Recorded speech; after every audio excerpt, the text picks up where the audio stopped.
définitivement close. Je voudrais rappeler qu'il y a un texte de la CEDEAO qui s'appelle Acte additionnel relatif au renforcement des prérogatives du Parlement de la CEDEAO. Acte additionnel relatif au renforcement des prérogatives du Parlement de la CEDEAO. Dans cet acte additionnel, à la page 2, vous trouverez un bout de phrase où l'on parle, je cite, où l'on dit, je cite à la page 2 de cet acte additionnel, le passage d'une CEDEAO des États à une CEDEAO des peuples. Ce sont les chefs d'État de la CEDEAO qui ont mentionné cela dans l'acte additionnel relatif au renforcement des prérogatives du Parlement de la CEDEAO. Ils ont parlé du passage d'une CEDEAO des États à une CEDEAO des peuples. Toujours dans cet acte additionnel, article 2, je cite, « Les membres du Parlement de la CEDEAO sont chacun représentants de toutes les populations de la communauté. » Article 2 de l'acte additionnel relatif au renforcement des prérogatives du Parlement de la CEDEAO. Je cite, « Les membres du Parlement de la CEDEAO sont chacun représentants de toutes les populations de la communauté. » Autrement dit, moi, député au Parlement de la CEDEAO, Guy Marius Sagna, quand j'arrive au Parlement de la CEDEAO, je ne représente pas le Sénégal. Je représente les peuples de tous les États membres de la CEDEAO. Donc ceux-là qui disent qu'il y a déjà suffisamment de problèmes au Sénégal pour parler des problèmes des autres pays de la CEDEAO, ils font une erreur. Tous les députés de la CEDEAO ne représentent plus leur seul peuple, ils représentent tous les peuples de la CEDEAO. Si l'on ne veut plus que le député Guy Marius Sagna, député au Parlement de la CEDEAO, si on ne souhaite plus qu'il évoque la situation du peuple gambien, du peuple guinéen, du peuple bissau-guinéen, du peuple ivoirien, nigérian, libérien, sierra-léonais, ghanéen, togolais, béninois, etc., eh bien, la seule chose à faire, c'est qu'il faut empêcher que Guy Marius Sagna ne devienne un député de la CEDEAO. Parce qu'à partir du moment où Guy Marius Sagna ou tout autre individu, citoyen de la communauté, on en fait un député de la CEDEAO, automatiquement, voilà l'article 2, les membres du Parlement de la CEDEAO sont chacun représentant de toutes les populations de la communauté. Article 3, le Parlement de la CEDEAO est l'Assemblée représentative des populations de la communauté. Article 3 de l'acte additionnel relatif au renforcement des prérogatives du Parlement de la CEDEAO. Je voudrais que cela soit clair une bonne fois pour toutes. Je sais que le Parlement de la CEDEAO ne fait rien pour faire connaître au peuple de l'Afrique de l'Ouest leurs droits, pour faire connaître au peuple de l'Afrique de l'Ouest ce qu'est le Parlement de la CEDEAO et ce que ce Parlement doit faire. Je sais que l'actuel bureau du Parlement de la CEDEAO ne veut pas que les peuples de l'Afrique de l'Ouest sachent quels sont les droits qu'ils ont sur le Parlement de la CEDEAO, mais quels sont les devoirs de ce Parlement à leur endroit. Eh bien, mon rôle, c'est justement un des problèmes que j'ai avec une partie de l'actuel Parlement de la CEDEAO, avec une partie des chefs d'État de la CEDEAO. Notre divergence, notre problème, c'est que je pense qu'on doit rendre au peuple de l'Afrique de l'Ouest leur Parlement de la CEDEAO, leur CEDEAO, d'accord, et arrêter cette prise en otage des institutions de la CEDEAO par des hommes politiques, des femmes politiques qui ne sont là que pour s'enrichir et pour utiliser les institutions de la CEDEAO pour mieux s'éterniser au pouvoir, pour mieux perdurer, faire perdurer leur régime dictatorial au niveau de leur pays. J'ai également entendu dire certains et c'est l'occasion de lever toutes les équivoques. Dire que Guy Marius Sagna n'avait même pas à être au niveau du Parlement de la CEDEAO à Lomé, il y a quelques jours, parce qu'entre-temps, l'Assemblée nationale du Sénégal a été dissoute. Et comment un député d'une Assemblée nationale dissoute peut être convoqué, peut participer aux travaux, aux activités du Parlement de la CEDEAO?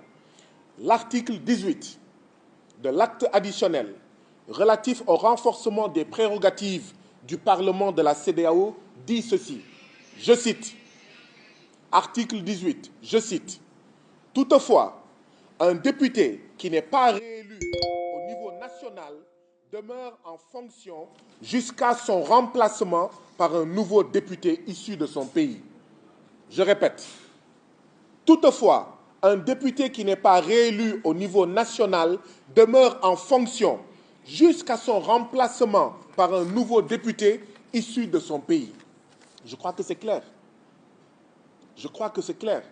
Et je n'étais pas le seul député sénégalais convoqué, invité par le Parlement de la CEDEAO à assister à la 3e session extraordinaire du Parlement de la CEDEAO à Lomé. Nous avons été 5 députés sénégalais sur les 6 à être présents à Lomé, à participer aux travaux du Parlement de la CEDEAO à Lomé.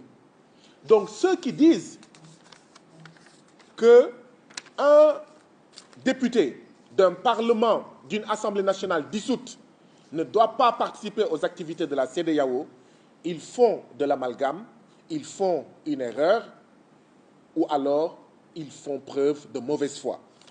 Donc je voulais régler cela définitivement. Et enfin, toujours sur les rappels, parce que je crois que quand les chrétiens ont des problèmes, ils retournent à la Bible pour régler leurs problèmes. Quand les musulmans ont des problèmes, ils retournent au Coran pour dire voilà ce que le Coran dit, voilà comment le Coran a tranché. Quand des citoyens ont des problèmes, ils retournent à la Constitution et au niveau des lois et règlements. Eh bien, quand on veut s'exprimer sur les affaires de la CEDEAO, il faut retourner aussi sur les textes de la CEDEAO. Et l'article 29, toujours de l'acte additionnel, auquel je fais référence depuis le début de mon propos, son article 29 dit ceci, je cite. En fait, l'article 29, parce qu'au niveau de la CEDEAO, du Parlement de la CEDEAO, chaque député, pour entrer en fonction, doit prêter serment. Et l'article 29 parle du serment qui est prononcé par chaque député au moment de son entrée en fonction. L'article 29 dit ceci. Voilà les mots que doit prononcer un député quand il est installé au Parlement de la CEDEAO. Je cite. « Je m'engage sur l'honneur à servir fidèlement les intérêts des populations de la communauté et à ne céder à aucune pression directe ou indirecte d'un État membre ou d'un autre groupe. » Fin de citation. Je répète. Je m'engage sur l'honneur à servir fidèlement les intérêts des populations de la communauté et à ne céder à aucune pression directe ou indirecte d'un État membre ou d'un autre groupe. Voilà les différents articles qu'il me semblait important de mettre à votre disposition, vous, professionnels de la presse, vous, Africains qui nous suivez, vous, Ouest-Africains, membres des pays de la CEDEAO, qui nous écoutez et qui nous regardez. Parce que ces articles-là expliquent plein de choses, vont déterminer beaucoup de choses, et je suis persuadé qu'après la lecture de chaque article, certains d'entre vous, vous êtes en train de dire cette conférence de presse pourrait se terminer là. Parce qu'avec ces articles-là, les choses deviennent claires, deviennent davantage claires, deviennent beaucoup plus claires. Alors, je voudrais rappeler aussi, toujours dans cet acte additionnel, l'article 4 de cet acte additionnel évoque les objectifs du Parlement de la CEDEAO. Je vais en citer quelques-uns parce qu'il y en a plusieurs. Parmi ces objectifs de la CEDEAO, il y a contribuer à la mise en œuvre efficiente et efficace des politiques et des objectifs de la communauté. Or, je rappelle que parmi les objectifs de la communauté, il y a la vision 2020 de la CEDEAO qui prône, ce dont je parlais tout à l'heure, le passage d'une CEDEAO des États à une CEDEAO des peuples. L'objectif de la CEDEAO, c'est promouvoir l'obligation de la reddition des comptes. Il me semble que quand Guy Marius Sagna, député du Parlement de la CEDEAO, va à Lomé et veut rencontrer ses mandants togolais, il est dans la promotion de l'obligation de reddition des comptes. Parmi les objectifs du Parlement de la CEDEAO, il y a promouvoir et défendre les principes des droits de l'homme et de la démocratie, la primauté du droit, la transparence, la responsabilité et la bonne gouvernance. Il y a aussi, je cite, informer et sensibiliser les populations de la région ouest-africaine sur les enjeux de l'intégration. Il y a aussi assurer le droit de regard et l'implication des populations ouest-africaines dans le processus d'intégration de la région. Il y a aussi renforcer la démocratie représentative. Chers frères et sœurs, vous qui nous regardez et qui nous suivez présentement, est-ce que le fait pour un député de la CEDEAO de rencontrer les populations d'un pays cadre avec ces objectifs du Parlement de la CEDEAO que je viens de citer?